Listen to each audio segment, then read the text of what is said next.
As decisões tomadas pelo novo presidente norte-americano Donald Trump têm causado protesto, tanto nos Estados Unidos como em outros países do mundo. É um presidente polêmico, sem dúvida. Mas será que as decisões dele afetam diretamente o Brasil? Quem fala sobre esse assunto com a gente é o professor de História, Kleber Mendes. Tudo bom, Kleber? Bem-vindo. Tudo bem, Elaine. Muito obrigado mais uma vez por estar aqui presente na comunidade do conhecimento. Bom, vamos começar perguntando assim. Das decisões que ele tomou até agora, alguma afeta o Brasil? Olha, o Brasil é um país, do ponto de vista econômico, bastante fechado. Então, por mais que o Trump ele tenha um discurso bastante protecionista, não é um discurso novo, vale destacar que essa questão do protecionismo ele já foi motivo, inclusive da Guerra de Secessão lá no século XIX, é que as pessoas enfatizam geralmente a escravidão, mas o protecionismo estava por trás, né, o norte protecionista e o sul livre-cambista. Mas, se o Brasil... A questão é o seguinte, ela pode afetar o Brasil de forma negativa e de forma positiva. De forma negativa, que esse protecionismo de Trump ele pode fazer com que o dólar venha a se desvalorizar e muitos dos contratos de nossas commodities elas são feitos em dólar e já foram acordados, inclusive, né? Então, isso pode acontecer, que essa desvalorização do dólar ela não chegue ao varejo com uma velocidade tão grande, mas afete, no caso, as nossas exportações. Isso pode ser que nós venhamos a ter um prejuízo, o que de fato sempre ocorre. Do ponto de vista positivo, como que pode provocar? Infelizmente, o Brasil ainda é um país muito fechado ao mercado exterior, ao comércio de forma geral. O Brasil existe muitas regras, ele, no ranking de 200 países, ele quase chega aos 180, né? Liberdade econômica, mais ou menos por aí. Mas o que vai acontecer? Os Estados Unidos se fechando, obviamente que eles se fechando para as importações, não passam a não importar, o fato é que a produção mundial ela continua, a China continuará produzindo. E de alguma forma esses produtos deverão ser colocados no mercado. O que pode proporcionar? Que haja uma desvalorização desses produtos com excesso de produção, claro, e isso acabe barateando e favorecendo as importações, mas isso está ligado mais à questão do varejo e não à questão industrial que nós temos. Em relação às exportações, o Brasil entra de alguma forma ganhando, no caso do milho, por exemplo, ou não? Eles vão continuar exportando mais e a gente ainda fica aí numa categoria inferior de exportação? Essa política, no caso do agronegócio, o Trump ele é bastante protecionista. Nós já tivemos algumas questões envolvendo a Argentina, que estava almejando vender várias toneladas de milho para os Estados Unidos, que é um dos grandes consumidores mundiais do milho, também de trigo. E, infelizmente, em razão dessa digamos assim, instabilidade, isso prejudicou bastante a Argentina. E, obviamente, pelo Brasil ser um país essencialmente exportador de commodities do ponto de vista da agricultura, do agronegócio, isso pode afetar mais negativamente do que positivamente com essa política protecionista dele. Agora tem essa história de ter barrado, então, pessoas aí, né, de 7 países considerados islâmicos e tal. Você acha que isso pode virar para o Brasil de alguma forma, já que tem essa coisa de América Latina, tem essa distância da América Latina, ou você acha que, em princípio, isso não deve cair para cá? Uma questão que a gente tem que colocar, que eu sempre digo, que hoje virou um esporte muito legal bater no Trump, né? É um esporte praticado por quem conhece, principalmente por quem não conhece nada de política. Isso influência, obviamente, das redes sociais. Mas para começo de assunto, essa lista de 7 países que foi colocado por Trump, não foi uma lista feita do dia 20 para cá. Essa lista já foi uma lista que era de conhecimento do presidente Obama, de conhecimento do Partido Democrata, já havia um certo consenso em barrar essas pessoas, né, dentro do Congresso, inclusive. Mas o que vai acontecer? Quais são os países, no caso? O que são esses países? São países ou que já estão com a sua política devastada e controlada por milícias, como o Estado Islâmico, a Al-Qaeda, ou são países que, de certa forma, dão guarida para esses terroristas ou financiam esses terroristas. E já é de conhecimento não apenas dos Estados Unidos, como de vários outros países. Então, essa medida, a princípio, ela é uma medida pontual, temporária, e que visa, de alguma forma, falar, olha, se vocês não tomarem alguma atitude com eles, nós vamos barrar. barrou, eu não me lembro a quantidade de tempo. 120 dias, se não me engano. 120 dias, verdade. Então, para se fazer o quê? Uma reavaliação de toda essa situação. Inclusive, a primeira incursão de Trump, militarmente falando, foi na região ali do Iêmen, salvo engano, e ele já conseguiu a captura ou a morte de alguns importantes líderes da Al-Qaeda. Então, vale destacar isso. E ele tomou essa medida que o presidente Obama não tomou em razão, principalmente, seria uma contradição com a própria política democrata. E barrar pessoas é uma questão difícil, porque a gente hoje trabalha num mundo bastante globalizado, boa parte da economia dos Estados Unidos está na mão de pessoas de origem muçulmana, de religião muçulmana, mas eu acredito que a curto prazo seria uma coisa interessante para reavaliar. Agora, quando a gente se fala de Brasil, o Brasil, pelo contrário, já nos últimos anos, abriu bastante suas fronteiras para esses refugiados, né, islâmicos. Mas vale lembrar que o Trump ele abriu as portas dos Estados Unidos para os refugiados cristãos, que, diga-se de passagem, são aqueles que mais sofrem perseguições religiosas no mundo, principalmente no Oriente Médio.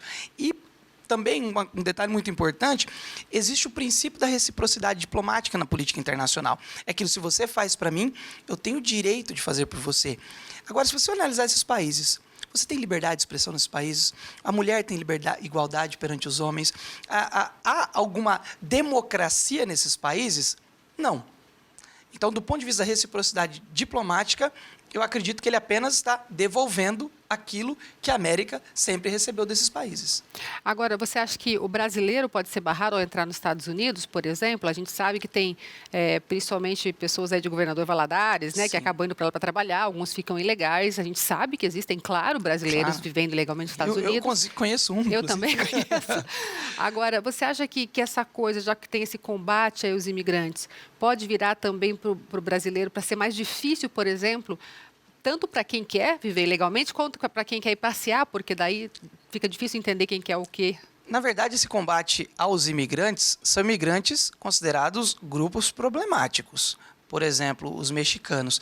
O Trump quer construir um muro, já iniciou, já pôs um decreto. Sim, mas o primeiro muro foi construído pelo Bill Clinton, diga-se de passagem, o presidente do mesmo partido do Obama. Foi construído... É uma fronteira seca muito perigosa. A gente vê aqui no Brasil como é complicado proteger nossas fronteiras em regiões de mata fechada, que possuem rios, que em teoria seria mais fácil vigiar. Agora, você imagina lá uma fronteira extensa, seca. Olha, desse pedaço de terra para cá é México, pedaço dos Estados Unidos. O México também tem um muro que separa ele da Guatemala, ninguém fala nada. E outra coisa, o Obama, nos últimos dias de governo dele, ele barrou os imigrantes cubanos, os que não concordavam com a ditadura castrista, e ninguém fala nada.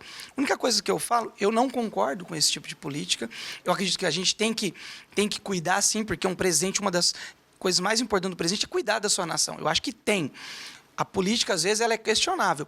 Mas o que a gente tem muito hoje é o tal dos 2 pesos, 2 medidas. Né? A gente avalia as coisas com um peso e com uma medida diferente de acordo com a nossa preferência. Isso faz parte do ser humano. Mas o brasileiro vai sofrer com isso ou você acha que não? Eu acredito que o brasileiro não vai sofrer com isso.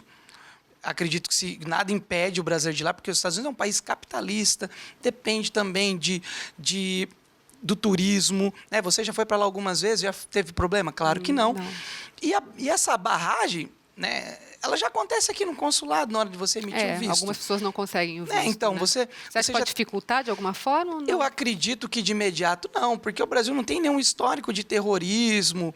O Brasil, não, embora tenha pessoas que vão para lá ilegais, mas é minoria perto desses países que estão mais próximos ali deles. Então, você acha que o brasileiro não precisa se preocupar neste momento?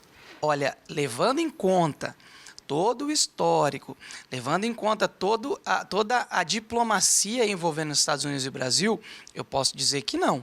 Só que o Trump ele é inconstante, né? Tem esse problema. Tem esse problema. O maior problema do Trump não é nem as suas políticas, é a forma como ele coloca as suas políticas. É a forma como ele expõe. Muitas vezes é aquilo que a gente fala de dourar a pílula. Talvez ele, como um homem dos negócios, é um showman, fez sucesso apresentando um programa de televisão. Quem sou eu para falar alguma coisa para ele? Mas na política, ele não está administrando uma empresa privada que pertence a ele. Ele vai ter que saber lidar com as diferenças, saber lidar com as pessoas. E essa é a grande arte da política, a arte de viver em sociedade. E é difícil. Eu falo isso porque eu também tenho muita dificuldade em lidar com muitas vezes as pessoas que pensam diferente. Mas eu acredito que se nada mudar, né, pelo menos até hoje, né, em princípio, eu acredito que o Brasil, do ponto de vista da imigração, da viagem, eu acredito que nada possa alterar. Até porque já existe, né, uma pré-barragem de brasileiros, né? Nesse consulado a gente sabe de pessoas que às vezes levam toda a documentação e acabam não conseguindo mesmo. E justamente pelo fato de esconder alguma coisa é que ela é barrada, né? Se ela tivesse falado, olha, tenho isso, talvez não, mas só pelo fato de mentir, você já acredita que alguma coisa há por trás de tudo isso. Mas não acredito em maiores problemas para os brasileiros. Agora é esperar os próximos capítulos. Esperar os próximos minutos, né? Pelo menos por enquanto não tem nada. Quem sabe daqui a pouco, acessando alguns canais que eu confio da internet, pode ser que haja alguma coisa. E vale lembrar também que o Trump ganhou e ele nunca escondeu que ele iria fazer isso. E a política, infelizmente, tem dessas coisas.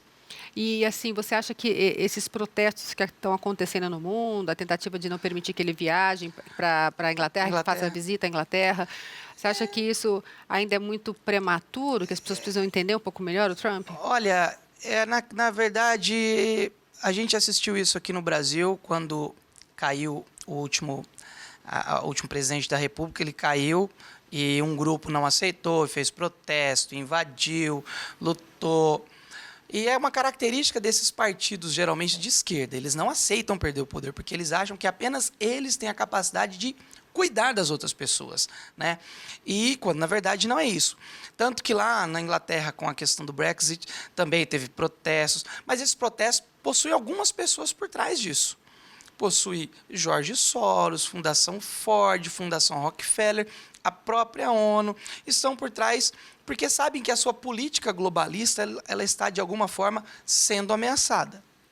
Então, existem documentos que comprovam que George Soros investiu milhões de dólares, porque ele era um rival de Trump já no mundo dos negócios.